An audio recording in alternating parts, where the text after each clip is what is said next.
This is Gabriel Gonzalez for Cageside Press here with the Karate Combat middleweight champion Ross Turbo Levine.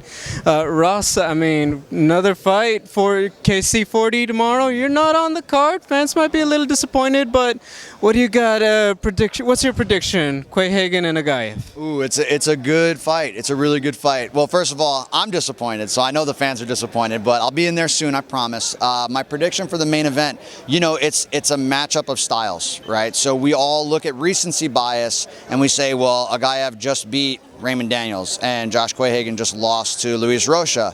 So the recency might say Aghayev's going to smash him. But when you look at the styles, Quayhagen has the right style to walk him down and be physical with Aghayev, something that not anybody's been able to do. So I think it's going to be a tight matchup. I got to stick with the USA, though, and say I'm rooting for my man Josh. Look, it's a very fun fight when you look at the history for both of them, unifying the titles, obviously.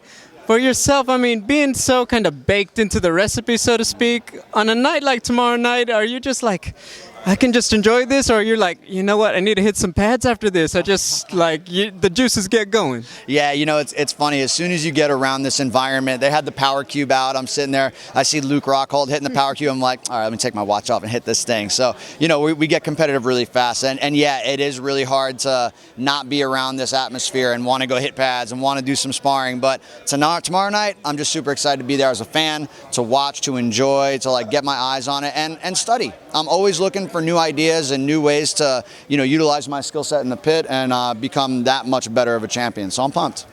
Now, one of the things I always like to ask, you know, especially with this new generation with so much MMA out there and people want to get into the grappling and all that, and you got a young guy just sticking to the striking like yourself. I mean, how much does that factor in? How much people have to bug you like, hey man, just get some grappling in, and with your striking you could be, I mean, how much does that really enter your mind frame? Well, I appreciate the young comment. I'm not young, so I'm an old man in the game now. But yeah, sometimes I wish I would have done some grappling earlier in my career, but you know, I'm 35, I'll be 36, so to really transition now is a hard feat, especially with the way that wrestling and jiu-jitsu has taken over MMA.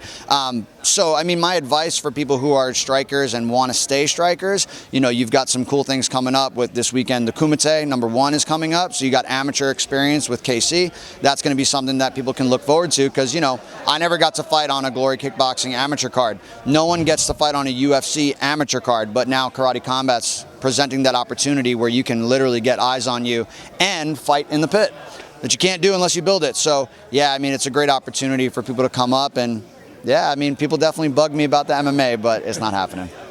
Final question, you know, for fans who, you know, we see a lot of striking in like the UFC and other MMA leagues, Karate Combat being pure striking, what are some things maybe fans may not realize they should be watching out for when they're watching, you know, the Karate Combat matches, as opposed to, hey, two guys just striking in MMA? Yeah, the range is very different, right? So because you can't strike the thigh and you can only strike the calf, the range and the way that fighters in Karate Combat have to explode to close the gap, you don't always see that with MMA or kickboxing, because they can sit in the pocket a little bit longer. So it makes it a little bit more dynamic. So for someone who's not so in tune, pay attention to the distance control, and that's going to make like a huge difference for the way that you view the fight.